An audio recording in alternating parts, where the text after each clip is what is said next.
சில வேதனை நீ சகித்து கொண்டிருக்கிற. பாதையில சில இடத்துல நீ கால் வைக்கும் போது அது முள்ளுன்னு தெரியுது, கால்ல குத்துது, நீ சகிக்கிற.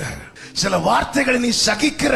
எல்லாரும் தூங்குனதுக்கு அப்புறம் நீயும் தூங்குறது மாதிரி ஆக்ட் பண்ணி நீ நினைச்சு உள்ளம் விரும்பி கொண்டு இருக்கிறது. நம்ம சகிக்கிறது நம்ம சொன்னாதான் மற்றவங்களுக்கு தெரியும். ஆனால் ஆண்டவர் சொல்லுகிறார், என் ஜனத்தின் உபத்திரவத்தை நான் பார்க்கவே பார்த்து, நான் கேட்கவே கேட்டு.